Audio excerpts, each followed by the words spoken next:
welcome to LOA Today. I'm Walt Thiessen. With me today is Debbie G of Spirituality Gone Wild. This is your daily dose of happy. We are so happy you decided to join us today. Spirituality Gone Wild. This is... Oops, Daisy. Oh my God. There's an echo. Well, because I was sharing it out to everybody. Happy Thanksgiving weekend. Happy Thanksgiving weekend. Yeah. Beautiful weekend too. Really good one. In fact, I don't know about you. We had a really nice, relaxed Thanksgiving, which is not necessarily what most people experience. So I'm particularly appreciative of that. It was just take a breath the entire day. It was wonderful. Oh, that's beautiful. Yeah. Well, mine was different for sure. It was actually really super cool. You guys are all going to love this. And please share what your gratitude moment was yesterday. I'm going to share my gratitude moments from Thanksgiving. But okay, look, my son and Joe both were like, "Hey, so we'll just order the food." Mm-hmm. And I'm like thinking to myself, that's not a horrible idea. We'll order the meat. I can do the sides at least, whatever. Make it simpler on myself. Sure. And then I thought about it more and I'm like, no. I'm going to cook. So I did the full blown and I cook. So it's like, I do the whole Thanksgiving. You do the whole thing. Yeah. I do the Thanksgiving at the Fattersons. Come to my house. Cause let me tell you. Yeah. That kind of cooking. So, well, and then, oh my God, it was so funny. We even had a Thanksgiving episode prior to the Thanksgiving when we were going to get honey baked ham. Well, actually, we weren't going to get a ham. We were going to get a prime rib and a tri-tip, which really sounds great, except for the fact that it was like it was insane. I'm like, wait a minute, I'm going to pay like triple price for prime rib because I still have to put it in the freaking oven. Mm-hmm. And it's 2 days prior. No, I think they do. Maybe they do cook it for you. Hell, if I know. What I'll tell you is this. Joe went to stand in line. And I had been dealing with all kinds of other stuff because my puppy dog had to have 7 teeth pulled. And I want to talk about dogs and dentistry. Oh my God. So, this poor thing. So we were at the vet a couple of nights ago. We were at the vet just, really late. And then she had to go and she had to stay the night. Oh, the poor thing. It was awful. It was because she had a loose tooth. Anyway, so the day he's 2 days before Thanksgiving, Joe's being so kind and he's standing in line at Honey Baked Ham. He's telling me he's had to go. And I'm like, no. I get it. You can't buy a ham there or you can't buy the meat there. And he's like, but I'm standing in line already. So, well, you know how this is going already. And I'm like, because he's told me 5 times he's going to go to Honey Baked Hams after work. And I 5 times haven't heard him really at all because I have other shit going on that was way more important in my world. Mm-hmm. So, of course, he's like, well, no, I've been standing here and I need to get something now. I've been standing here half an hour. It's like, well, another hour and a half wait. Yeah, I'm pretty sure. No, and double the cost, triple the cost. No, we'll just go to the butcher and get a really redonkulously 6.5 pound prime rib, which was bomb. So good. Wow. But I want to tell you something. The communication factor at Thanksgiving, we must use the tool of curiosity much more often.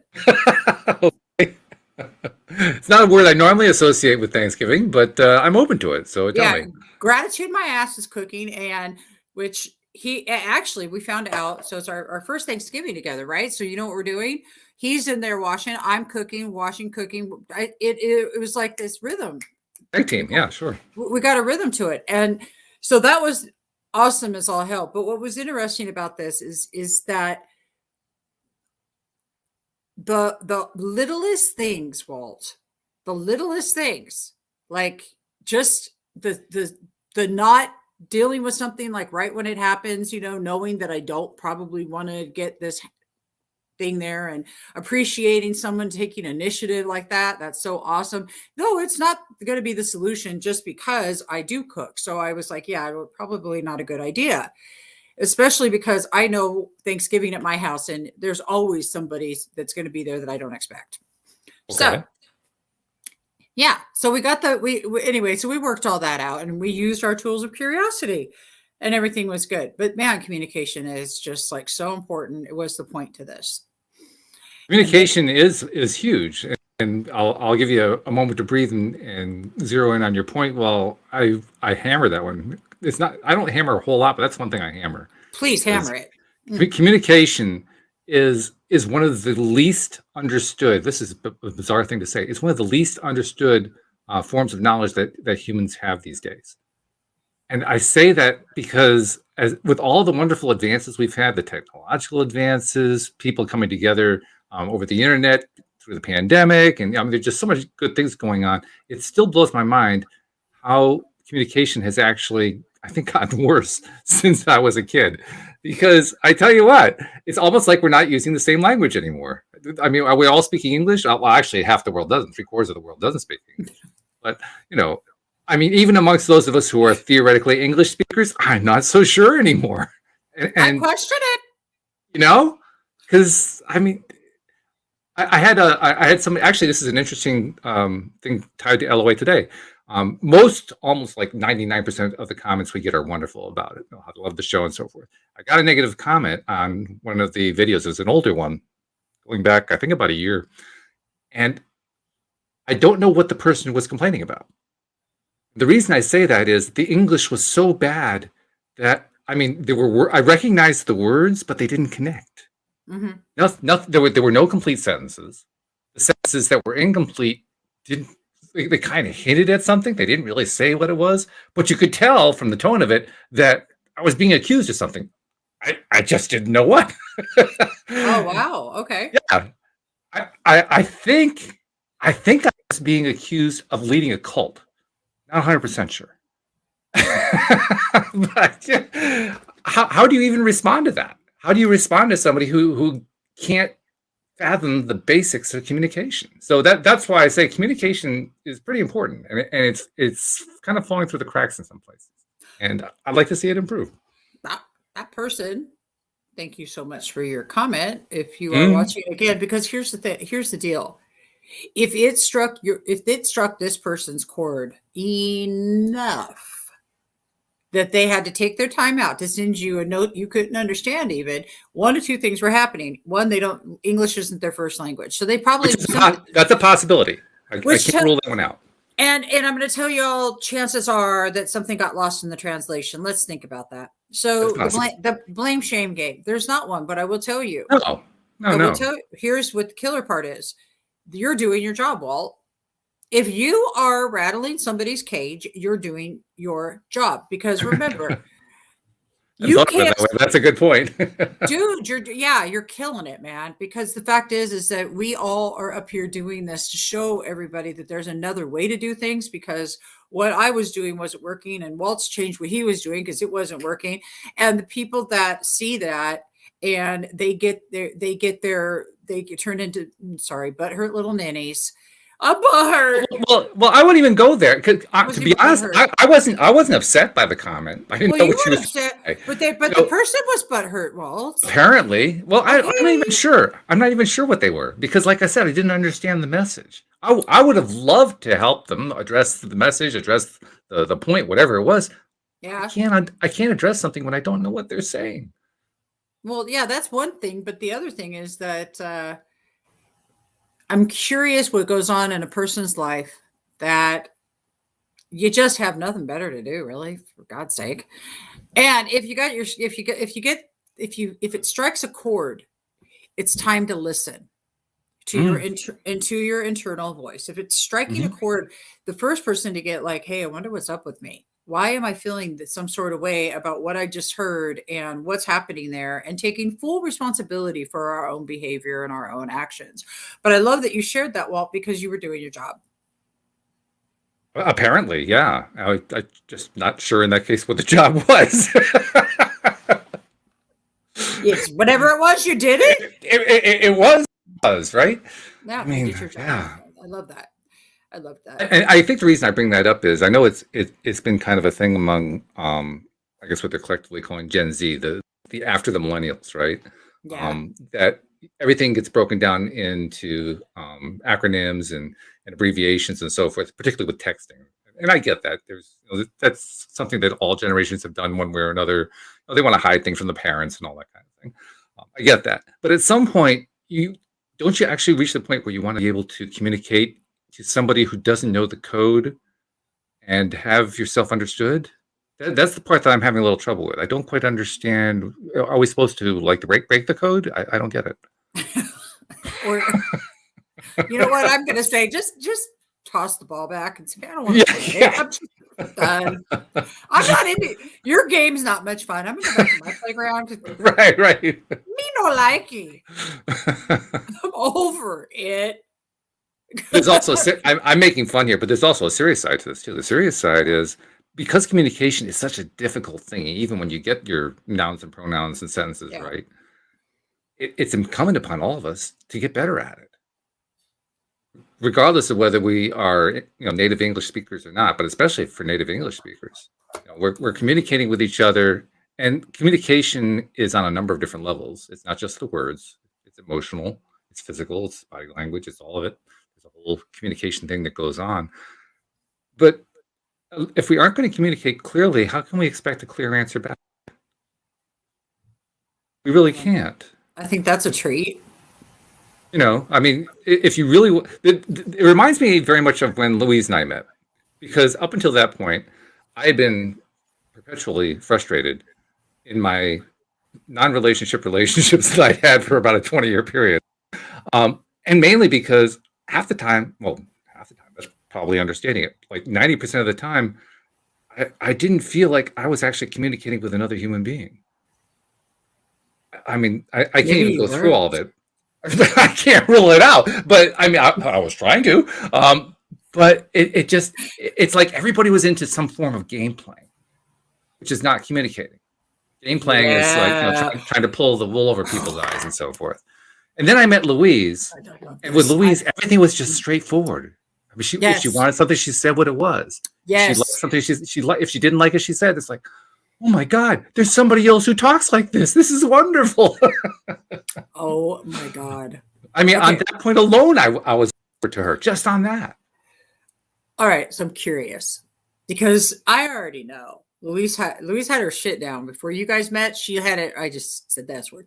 We had both done a lot of growth, no doubt. Right. But when you first met, okay. So did you find maybe you were more geared to a little bit of game playing because you hadn't gotten honed in yet on your communication yet? Put it this way. If that were true, I would have had, prior to Louise, I would have had a relationship that lasted longer than 2 weeks. That was the longest term relationship I had over a 20-year period. 2 weeks. Okay. So when you started hanging out with Louise, it was just straight up, back and forth. Both of you, straight up. We met through a mutual friend. Louise also did like the right thing to do if you're looking for somebody. She asked around to all of her friends saying, hey, do you know any healthy single males? I want to try to meet somebody. I mean, she was like that direct with it. And a mutual friend knew a whole lot of males. I don't know why she thought of me, but she did, and connected us together. And then we got on the phone for three straight weeks, hours a day, every single day. Lots and lots of communicating going on. And it was easy communication. There was no effort. Right. That's why we kept doing it. That's why I kept calling her back. Like, this is easy. I can do this kind of communicating. I love that. Conversation I don't have to work at. I love it. Wow. It was great. It was wonderful. It was a breath of fresh air. Yeah. I love that because it's been my experience that game playing, that straight up stuff is just where it's at. The game playing absolutely. Go. I have playing games instead of just speaking what the truth is creates more stuff than necessary. Oh my God, no, you don't even know. It creates more stuff than you don't. You're just like, Just use your freaking words for God's sake, please. Quit playing games. Just dear God. Okay, that person, I'm going to do this to make that person happy, this to make that person happy, this to make that person happy, and it's all going to fall down on my head. The people pleasing explosion of it's going to fall over like a giant freaking what's that Jenga? That game fall? Jenga? Yeah, right. The blocks. Yeah. Yeah, it's going to fall on your head like a Jenga. It's like a Jenga people pleaser puzzle. Yes. Purple people eater, people pleaser puzzle. Got a lot of peas in it, that's for sure. I tell you what, all because you know what, it's insecurity, not worthiness, things that you don't think you're good enough, not people aren't going to like you if you know. It's also another piece too, and it's not just for people pleasers. This applies to a lot of different people. It's trying to be so much into softening it that you soften it right out of meaning. I'm going to soften this so much that you don't even know what I'm talking about. And then the message doesn't get through. That's the biggest. I love that one. That one's the evasive one. I'm going to tell you my truth in an evasive manner around this mountain. Somewhere in the middle is the truth of what's happening here. But I'd actually have to go through the cave in order to see it. Mm-hmm. No, that stuff right there is just, again, that's and I know all this because I was a horrible communicator back in the day. And I say I was a horrible communicator because I used the game playing skills and all of the other stuff. It didn't work, Walt. And I can promise you it would not work in my life today, because if people will only interpret or understand what they're going to as it is, why are you going to make it harder on them by skating around the damn truth? Yeah, exactly. I mean, yes. Is your goal to be like a pro skater or a pro communicator? And by the way, I don't mean to say that there's something wrong with softening language. Softening is actually a very good skill to have. I could probably use to soften language. It's an important skill to have. It's just that you don't want to soften it so much that the language loses the meaning. Completely, or the wishy-washy game. The wishy-washy. I'm wishy-washy. If you're going to be wishy-washy, my car's dirty. Ooh, Susan asked an interesting question. She says, why does harshness get our attention? And then she says, kindness flows. That's a really interesting question. I had to bring that up because, oh my God, you want to attack it first? Sure. Yeah. I think there are a number of reasons for it. If I were going to kind of summarize it, though, we've talked many times here on the show about how we live in a culture that dwells on what it doesn't like. I'll call it the culture of negativity. It's not just U.S. culture. It's not just Western culture. All cultures around the world, to one degree or another, spend a large chunk of time focusing on negativity. And it comes in many forms. A lot of it's in the entertainment world. The movies, the television programs, theater, the music, even the art. So much of it is about, here's what's wrong, here's terrible, here's bad. Look at it. Can you believe that they did that? Blah, blah, blah. I mean, it's like this ongoing thing. What can we find next that's just going to make us say, oh, I'm so shocked by this X, whatever this X is? Because that's what people keep responding to, which of course is why the advertisers keep putting it up in front of us, because we keep saying, yes, we want more of this negativity stuff. It's a really odd thing. And when you have that kind of a very negative communication culture, that's really what it is, a negative communication culture, it's going to become harsh. How could it not? Because the fact that it's negative means that it isn't liked, isn't wanted. And so if it's something that you don't like and don't want, you say, well, I'm going to give you this thing you don't like and don't want with a soft voice. No! You say, I'm going to come after you with this thing that you don't like. That's the way it usually works, isn't it? Because it's negative. It's something. So where does the harshness come from? It comes from this very negative culture that we live in. And that individually we shift as we make our own growth, as we make our own changes in life. And by the way, that's a really great thing that's going on. Especially in these circles that we're in. Yeah, totally. Taking the time to really improve themselves, get themselves into a better space, get themselves into a better frame of mind, improve their own self-confidence, their self-love, their self-esteem, and thereby end up treating other people better. And then it becomes like a circle of everybody treating people better, and the energy just keeps flowing into better and better and better. I'm loving seeing that happening. I'm loving being part of that. I'm just observing that scale. There is this very large negative culture going on, and that negative culture is what drives the harshness, in my opinion. Okay, and I love that. And I agree that there is the cultural flow out there where people are looking at what's wrong in their life rather than what's good in their life first. And that's where we get to choose our perception. But when you talk about harshness for me usually comes in when I am frustrated because I'm not being heard. The person I'm talking to or the situation I'm dealing with, it's like, I've said this every which way I know, every which way but loose. If y'all remember the movie, like we said it every which way but loose, and you still can't hear me. Like, But then now I'm starting to back off though, going, okay, is my need to be heard so great that I need to actually get harsh about it? And am I allowing others to have a right to their own belief system and in their own perspective? Harshness comes in when you want to control the situation and you want it to go your own way. I got to be right. I got to be right. And I am right most of the time. Honest, actually, everybody's right. I made a mistake, but I was wrong about that. I know, right? See? Point made. Y'all seriously, like this need to be seen, this need to be loved. In the simplest of terms there, Susan, it's that simple need to be loved. And when the softness, when you like softness, because you said kindness is soft, and that's right. In our need to be loved, when we really are seen, when we take time with somebody, accept them and appreciate them in the space they're in while still expressing what our need is, and then they reflect that back and hear you, that is a perfect moment of synchronicity and communication. When that doesn't happen, then we get it. We want to pound our points into each other. And I'm guilty of this. Pound it in. And if they're not going to listen, swear to God, if it was a slab of meat, it'd be the most tender thing on the planet.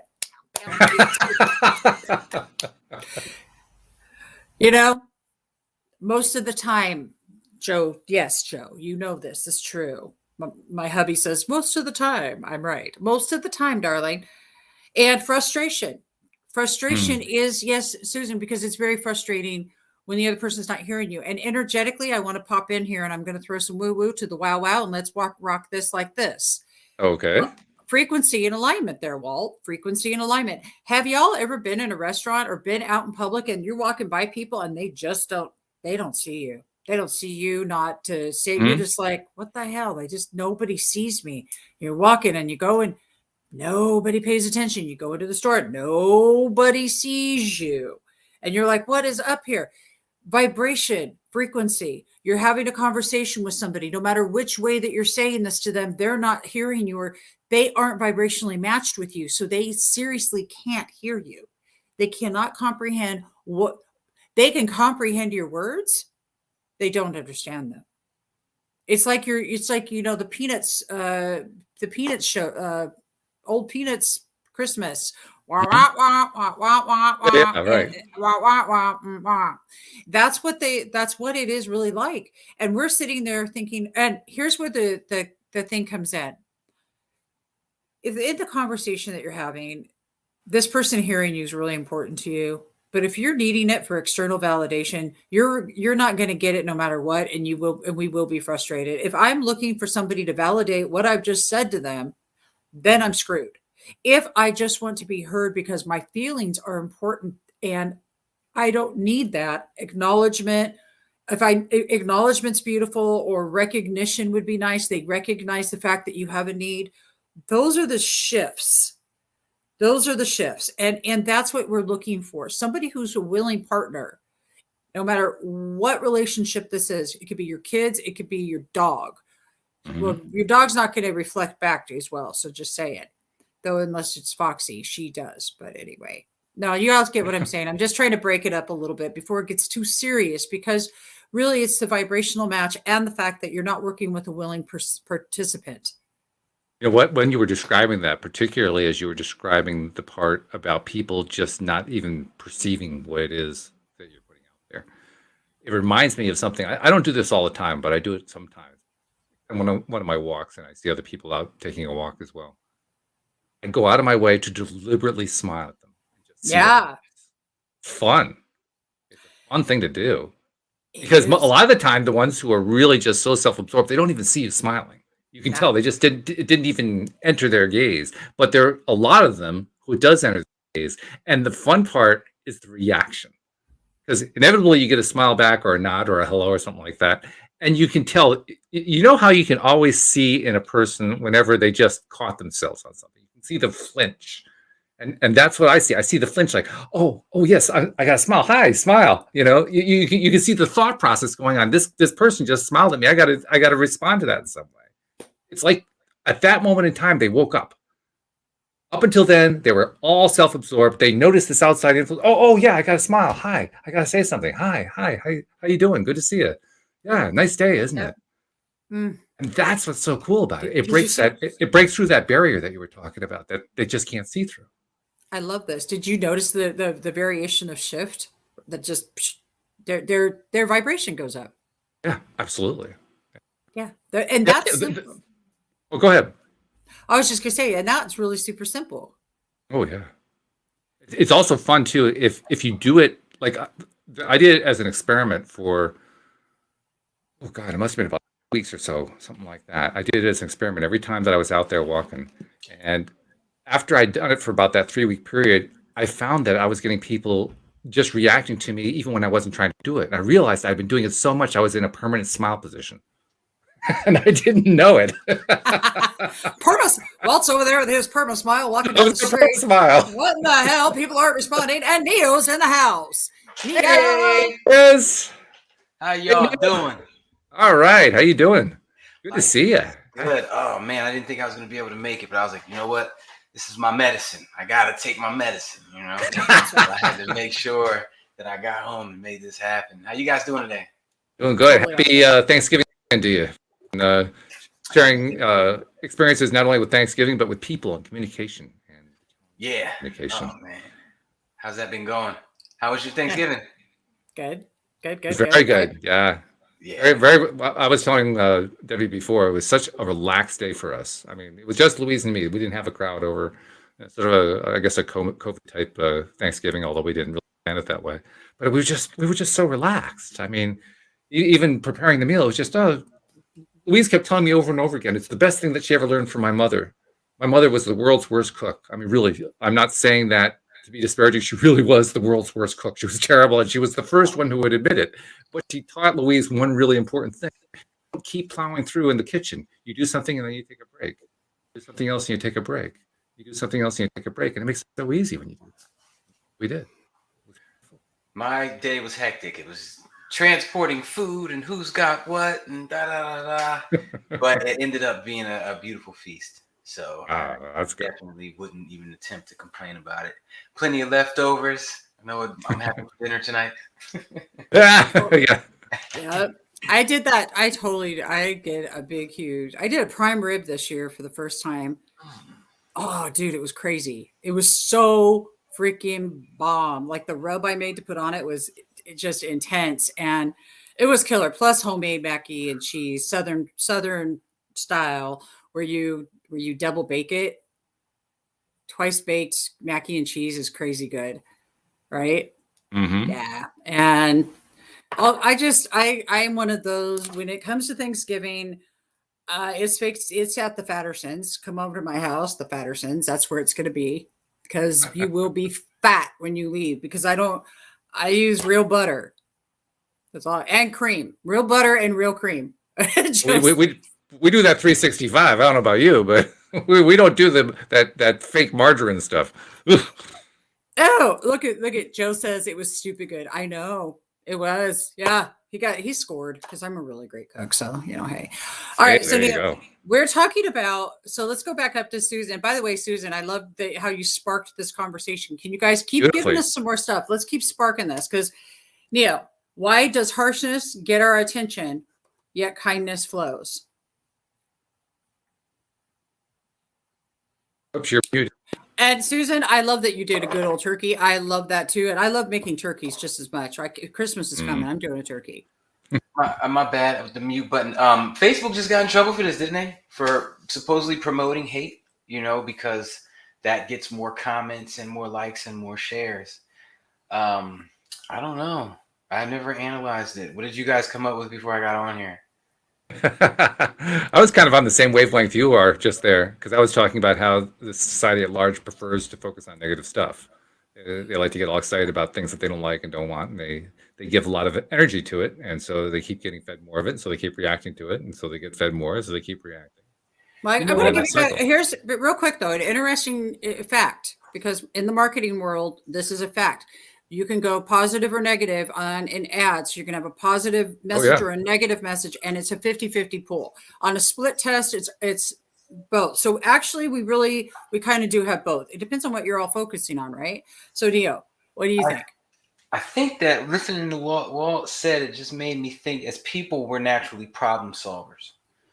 So when things are going great and there's nothing to solve, we kind of get antsy. And we're looking for something to solve or something to just make it comment on.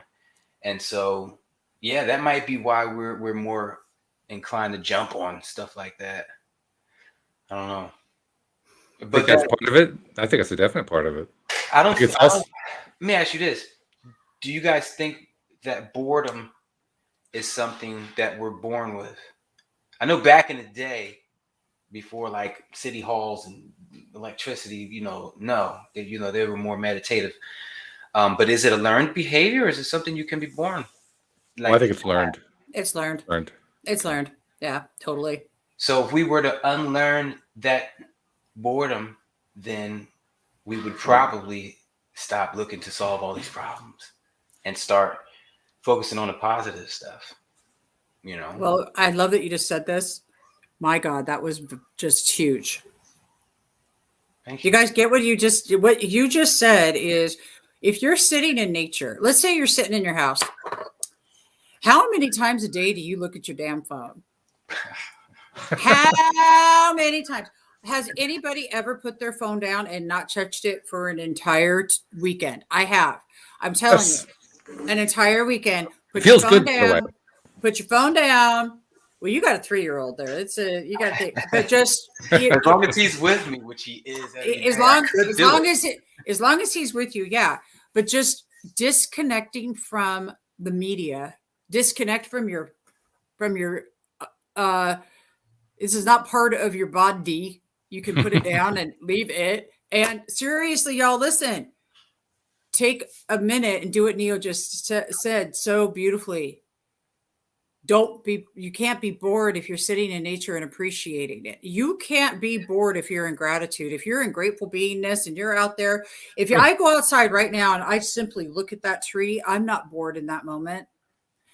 I'm not bored at all. And then, but here's the deal. What happens? We could just have these crazy, crazy things always happening or whatever. And you get used to that energy of you're used to if we're used to, not your, because I don't know who your would be. If we are used to an energy that's chaotic, we're going to get bored in the house and bored in the house and bored in the house. And what are we going to do? We're going to create some shit. That's what we're going to do. We're going to play the games that Walt was talking about just a little while ago. We're not going to be straight in conversations. We're going to be harsh because our voices aren't being heard. We're going to be all up in our ego and not appreciating life as life sits. And yeah, boredom is a learned thing, because I don't know, just to be able to put your toes in the sand and just smell the ocean. Who in the hell could be bored doing that? I want to know. Anybody out there? You know what? To those who, if there's people out there that can't translate, this is what Debbie just basically said. Like, I don't get bored. And then as soon as I kind of learned it was a learned behavior, I chose, I'm not going to get bored anymore. But what Debbie's basically saying is, once you get meditative and you learn how to stay present, you get this appreciation. And you know that it's contributing toward your future. So it's 100% the best place you could spend your headspace. And it just feels good. So if you get into that and you get that mindset, when you do have 1 second of boredom, you're like, oh, I know what I'll do. And that's what she said. Put your toes in the sand, stare at some nature, get meditative, just be, visualize a great future, whatever it is. You're going to take advantage of every spare moment you have because you know it's basically like putting money in the bank. Yeah. So there is no boredom. There is literally isn't. I enjoy meditating more than real life. So when I get a moment to do it, I'm gonna do it. You guys, let's just all quit just doing the stuff and just go meditate. Let's just sit and, there was a. I got something in before you go there. Before you go there, I got to do something because Neo, you have been experiencing the last 3 years the best example of why it is that boredom is learned rather than something that we are born with. You have a 3-year-old, especially in the first and second year. That kid is curious about everything. Yeah. There is no such thing as a bored 1-year-old. It doesn't exist. There is no such thing. They just come. Everybody comes into this life just loaded with curiosity and drive. And I got to do this stuff. I got to find this stuff. I got to learn how all this stuff works. I'm going to master this life. I'm going to get it. Boredom comes long after that. I'm guessing what happens is one day early on, our schedule is so filled. Yeah. And then like 2 to 3 days go and it's so filled. And all of a sudden you have a moment of nothing to do. And you're just like, you experience this new thing called boredom. And it haunts you the rest of your life or until you learn about, getting spiritual. I would love to know when that moment was for me, like how old I was and when I experienced my first period of boredom. I think the first time you got told you were confined. Yeah. Yes. The first time you were confined, the first time you said, this is the perimeters you're going to play in. These are the toys in which you're going to play with. And you're confined. Here you go. This is where you're going to be. And there you are. Because that was the day that you learned that you are no longer in control of your own life. That's what you were taught. So we don't trust you to be in charge. We're going to be in charge. We're going to tell you what you have to learn, when you're going to learn. Here's how you're going to learn. You're going to do it in this situation, in this room, with this, sitting in this chair with that person in front of the room. Right. That's how you're going to do it. So that's when the boredom starts to sit in. The first time someone said no, basically. Pretty much, yeah. What is the one? And what word is it that the 2-year-old likes to look at you and go, no, no, no, no, I'm not. Well, the best schools I think today incorporate an experiential system where they're actually experiencing life, and letting their curiosity explore, letting their imaginations really run rapid. I am guilty for giving my children, okay, so this is what I was taught. Here's your toys and your area, and this is where you're at. What the hell is a playpen? I'm not a fan. I'm not. I mean, but seriously, let me tell you, I used, here I am, a mom, and I'm put them in the playpen so I can get my cleaning done. Life is so funny when later on, and I look and it's like just that essence of being able to explore. To be able, and once we start forgetting the magic in the imagination and in the curiosity of being a child. And I think as an adult, maybe that might be our first clue to tap back into. Get good at playing make-believe again. Yeah. I know that is the only way you're going to successfully use the law of attraction, if you get good at playing make-believe again. Playing make-believe and playing imagine. Then I hate to call it make believe, because anybody over the age of 13 is gonna be like, come on, man, I don't have time for that. But in actuality, it's just a thought. You're doing it now.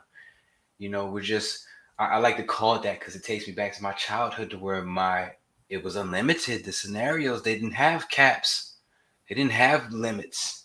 And as soon as you got into finances, that's when you started to really learn limits. But it's an interesting thing. Life teaches us limits from the second we're born.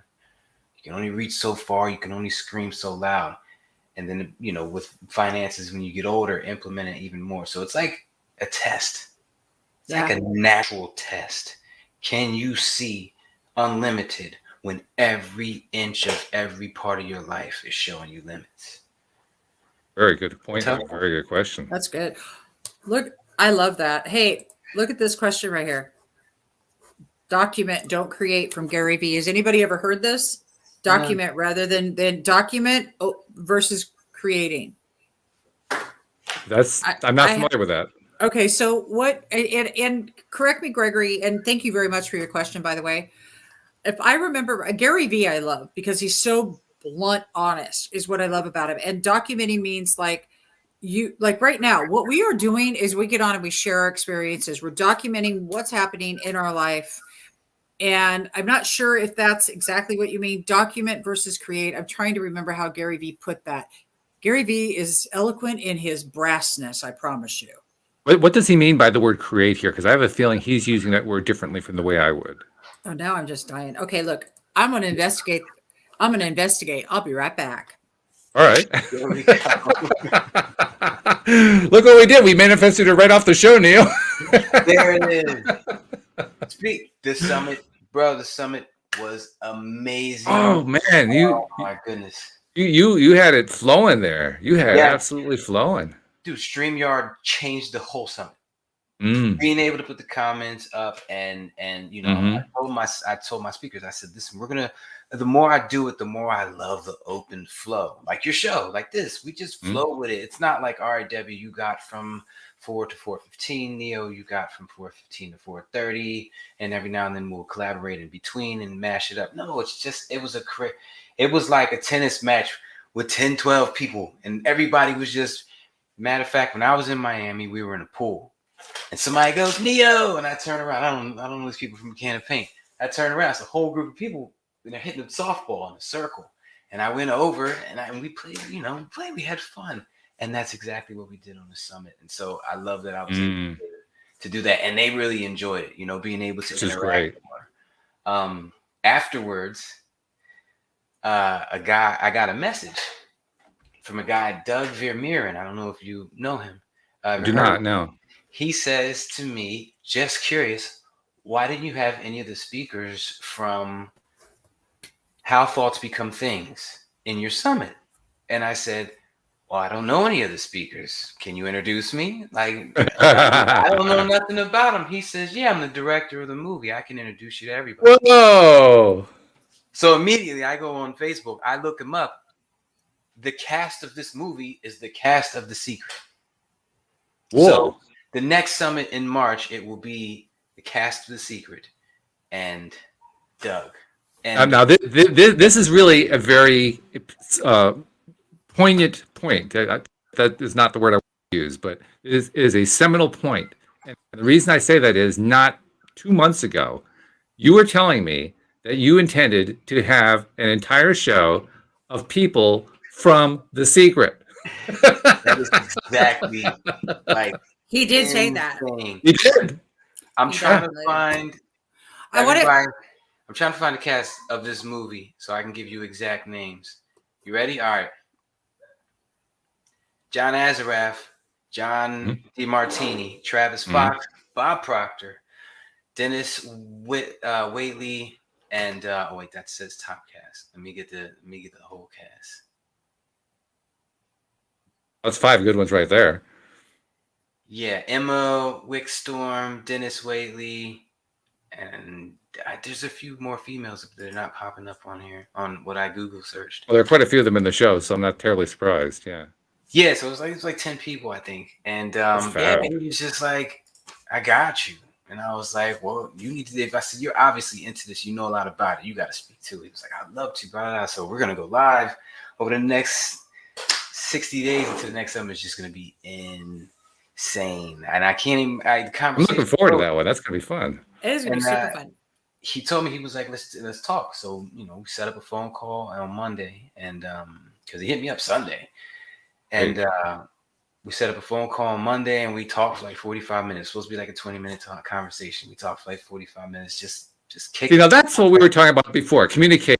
When you get communication going that flows, it's easy. Everybody's being straight. They're just saying what they think. And then you get a 20-minute conversation that turns into 45 minutes. That's fabulous. especially when the law of attraction is involved. But Yeah. you know what? Now that I think about it, we didn't really talk about law of attraction. We talked about families. I Yeah. talked about his family, and he has another movie coming out. And I'm trying to. Hopefully, I'll be able to get into it. He's at the end stage of it right now, but it has to do with numbers. As far as, I don't know if you guys remember, I removed myself from time and money. Mhm. Like 8 years probably till I moved to Tampa. I completely removed myself from time and money. I couldn't tell you what day of the week it was, and I don't care.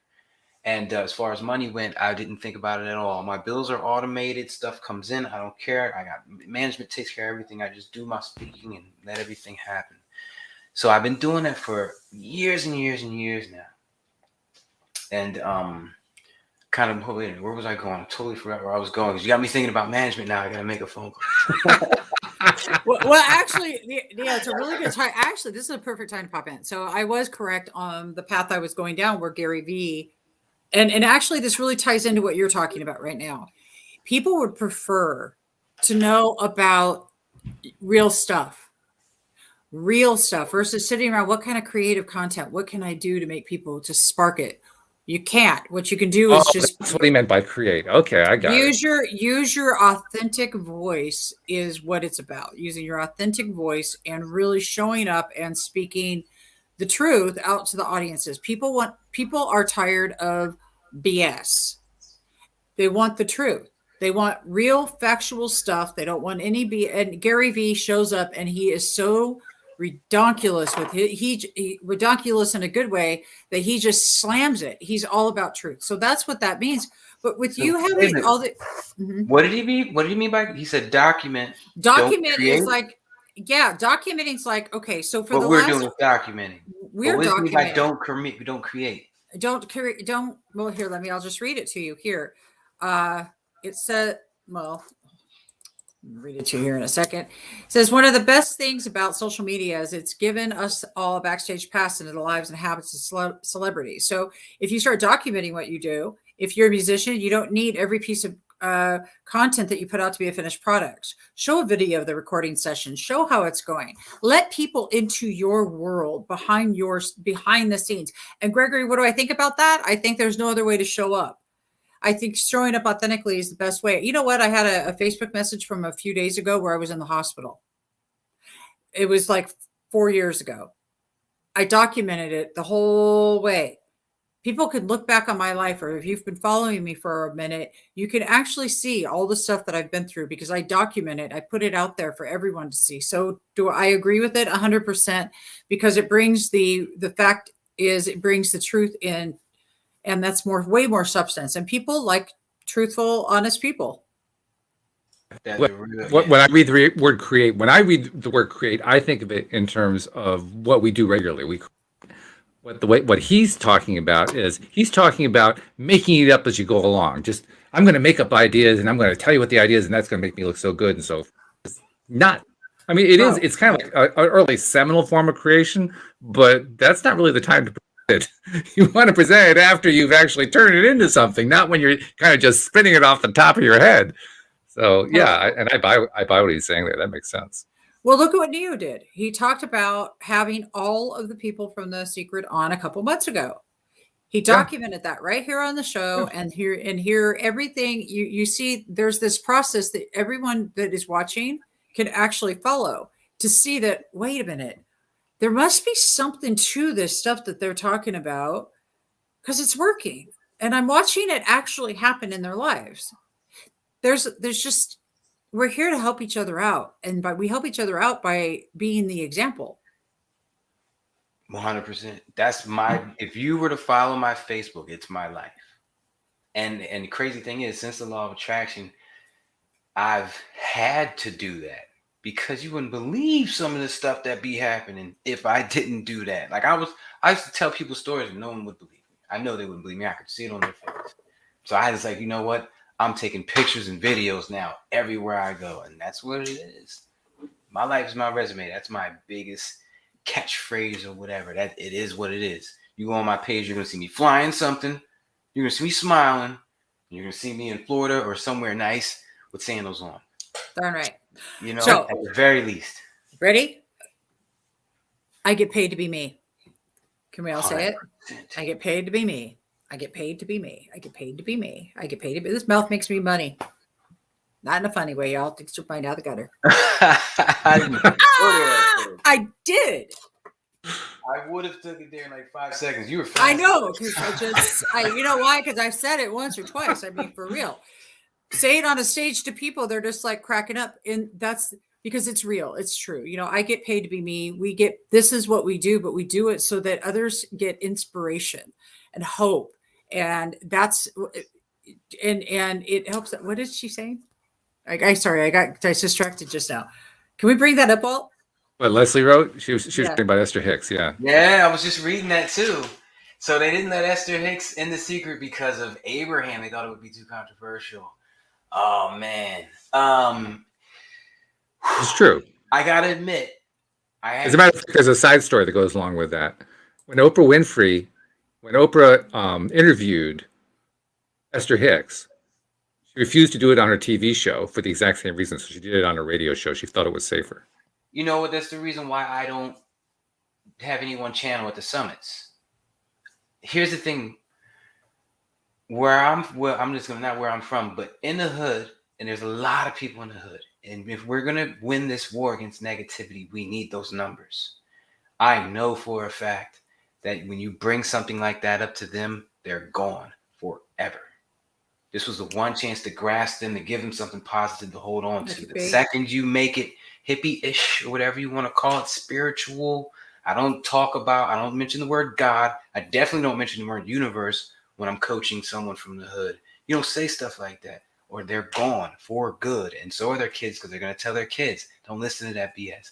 So if we're going to get those numbers in this war against negativity, we can't do stuff like that. We can't. What we're really talking about is being genuine. It is. And I'm a fan of it, but I know what's going to lose them. Well, and that's how come I look at spirituality gone wild. Says it all. Says it all. There's a piece of something in that for everybody, and not everybody's into channeling, and that's perfectly fine. But I have to agree with you. There is a way that we're hitting the norm, like we hit the population at that norm for them. The norm for us might be woo-woo, but we're here. We bring the woo-woo to the wow-wow, and we rock that. But I have to agree. I definitely am not going to be as woo-woo, even though I'm pretty woo-woo just by nature.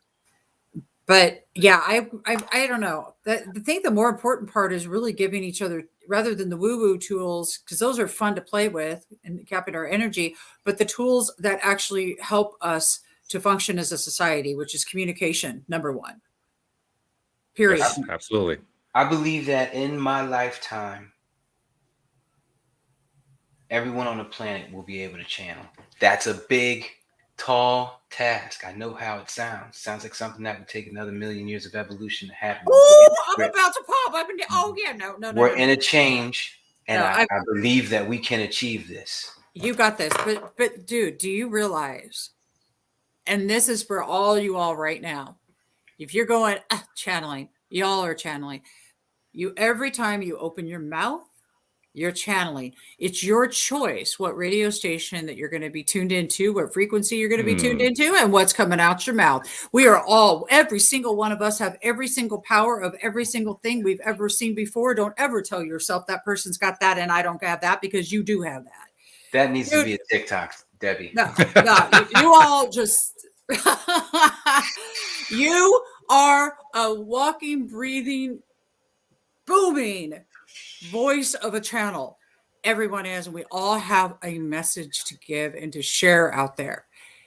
Neo, you're right. There is going to come a time where people are actually using their birthright. It's not even that. It's just we're human. We're a walking freaking radio. We are the radio box. I'll take it to this point. I'll say we've already gotten there. Neo, your dream has come true. We're already doing it. Some of us are doing it unconsciously, but everybody's doing it. I want to just real quick address the skeptics out there that say I'm not channeling. Have you ain't been in an argument, said some shit you ain't mean, or some shit you ain't want to? You was on the wrong station. You are channeling. Debbie's right. You're channeling something right now. And what you're currently channeling right now is more like you, but you are multifaceted. You exist on several channels. I love the question you asked. I'd like to ask the question that you asked just in a slightly different way. Where did that come from? That's the channel. Yeah, it's just hit me. And it hit me and it said, say it. Say it now. Say it loud and say it proud. That's right. That thing, whatever it was that was coming out, whether you were argumentative, whether you were feeling great, no matter what it was, when it was coming out, it was coming from somewhere. That someplace is the channel. And you are an all-powerful being. Everyone is. Learning to tune into the power within you and quit thinking you're going to give it away externally or it's coming from you to you externally. It's not. It is simply what's coming through you. Music. You all want to tell me how music's not channeled. Anybody? I'm curious because I already know. Look you know how much I know that this I know because the night that I met Jimi Hendrix's brother, and I say this just like that to get everyone's attention. The conversation Leon and I had and still have. I miss him though. We needed to hang out. Leon, I'm going to hit you up. Is the fact that Jimmy channeled his music. The fact that Jimmy channeled these words. And if you ever go and listen to like Little Wing, you'll hear it. If you ever listen to some of the music is channeled. Do y'all hear me? Boom. You can't argue that. Where's it coming from? I want to address one other thing too. Well, we still have some time here because the hour's almost up, believe it or not. And that is, we regularly get the information that says that channeling is our connection to source, and the information that comes from source is always love and appreciative. So the question that comes up is, well, if that's true, then how could I possibly be channeling if I am expressing rage or anger or frustration or something negative? What Neo said. And the answer is really quite simple there. It's you're getting the information, you're just disagreeing with it. You know, you're still channeling it. It's the same information, you're just disagreeing with it. I want to give a different vibe on channeling real quick, because I don't want to make it seem like we're jumping from station to station. When you change the station, you're simply changing the number. Yeah. Your frequency changes with your mood and with time, so it's changing regardless. Yep. So when we talk about channeling, I don't want to seem like you're jumping into different realities. No, you're just shifting numbers. That's right. That's it. You're changing your frequency, literally, just like going like that on a dial. God, that's good. Really good. It's absolutely right too. I might go live after this because I'm on hot diggity down. That's on fire. That's awesome. Walt, can you post this for me? I just wanted to throw up and let everybody know that the subscriptions are back, and well, not like they left, but they're popping. Subscribe to my email. It's like 5 days a week. I send something out, like a mental exercise, like stuff we're talking about, how to remember them throughout the day and use them to, get through life easier and smoother and manifest a better future. So yes, please. That's the link. Sent it to the private chat. Well, thank you. I'll just put it into the public chat. That makes it really easy. That's better. Yeah, that's what perfect. Bam, done. I love that. Hey, y'all, I just want to say Joe's popping in here with this. This one's good. Listen, unfortunately, a lot of people view it as evil or tapping into the underworld. Well, here's what. Oh, okay. Is it possible? Thank you, Joe, for pointing that out. Is it possible, coming from my Christian background and Catholic? Hello. Is it possible that we were taught that? Oh, honey, I'm evil. I've known it. I've been. Oh, it's beyond. Yeah. Well, unless you're Pentecostal and you're speaking in tongues and holy rollers out there, like my grandma used to take me to the little churches in LA. But that's not even the point. The point being is that I'm wondering, there's a lot of power in that channeling. There's a lot of power in an understanding that you can control what channel that you're tuned into. Why in the world why do you think they wanted to teach us that it is not a good thing? Hello. Exactly. That's exactly it. As a matter of fact, the primary teaching of the Catholic Church, and this was carried through by other denominations of Christianity, but the primary teaching was you are not to trust what is inside. You are only to trust what we tell you comes from God. Now, why would they do that? It's a form of control. What is the agenda? Because every course has an agenda. What is the agenda, y'all? Think about that. If I Oh, can control the route to your soul, then I control you. And whose agenda was that control? People who are running the church, they have a definite agenda. Come on, let's be honest. The same people that's running the earth right now. I was talking about this the other day. I said, the amount of hate, and it can't be us, man. There's got to be aliens running the game. we wouldn't do this. We would have learned by now. Come on. you would hope we would have, but if you ever watch like the One Percenters and you see that, just watch the documentary, The One Percenters. It's kind of old. This was done by Johnson and Johnson's grandson. Y'all have to see it if you haven't. This is not conspiracy theory. This is not any of that stuff. All right. This is the actual grandson of Johnson and Johnson, who exposed a whole lot of stuff from the inside.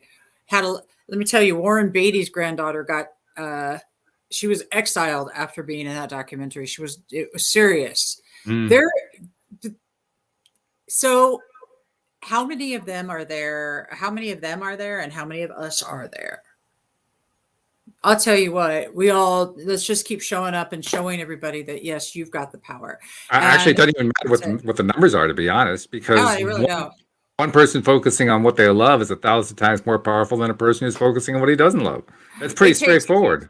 It takes 5 to offset the one negative is what I've been hearing. And this has been going on, including when you talk to yourself. If you say a negative word about yourself, you got to give yourself 5. I've been doing this for years. If you give me a negative word, you owe me 5. Drop and give them. Let's have them. 5 things. Give me 5 things about you that are just so awesome right this very second. And I'll stop a conversation if I hear somebody go, God, I was stupid. Yo, owe me 5. Let's do it. What? I owe you what? You just gave me my New Year's resolution. Ooh. Drop and give me 5. And I'm going to call it the 5. Oh, 5. There's magic in that. The 5 in my head is, as soon as somebody says something like that, I'm going to be like, the 5. Joe says she does it to me. It's true. She does it often. I am dead serious. I do this. And you know why? Because you're worth it. Every single person out there is worth it. You're worth not talking like crap to yourself about yourself. That's Especially it. If you put a ring on it, then you're really worth it. Yeah. No, I mean, like we are ourselves. We are worth reminding ourselves how awesome we are by the sheer fact that we believe and know we're awesome. I do it all the time. My granddaughter last night, she was here, and I'm like, you are spectacular. You are stunning. At 8 years old, that's what they need to hear. You are spectacular. You are stunning. She's doing her I am statements. Louise Hayes has a book for children where they start doing their I am statements. Mm-hmm. She's doing this stuff, man. You guys, I'm telling you, let them learn these things. Meditation young. Get the Krikori app for children out there. Do things and help these kids out. And that just needed to come out. But we are also at the top of the hour. Krikori, Kikori. They would be great on your summit too. If I can hook you up, they're awesome people. So I'm going to be quiet though, because I know we're past the hour, and I'm so glad you showed up, Neo. After a while, you just kind of blow past. You say, "Hey, it's going. Go with the energy." Can I throw something out there real quick? Go for it. For the people out there who have grown up feeling like they're not worth it, whether it was your parents directly telling you you're worth it, or just society made you feel like you weren't worth it, and you're finally getting up after watching this show and saying, I am worth it. There's going to be a question in your mind as to why those people tried to make you feel like you weren't. Don't be mad at them. It was what was meant to happen to get you to this point. They played their role. They're just pawns in what was meant to happen to get you to this point. This is all a game up here. Leave all that out of it. See them as one with you. You can't be mad at them. And you're going to use that, what I just said, to avoid being mad at them. And the freaking amazing thing, at some point, you're going to actually find that you appreciate them. And you appreciate them because without your dark, you wouldn't know your spark. There's a great way to end a program. I like that. Well done, team. Love it. Good stuff. Thank you, people in live stream, for your commentary. It was wonderful. Thank you to our podcast listeners everywhere. And we will see you all next time here on Elevate Today. Goodbye, everybody. Bye.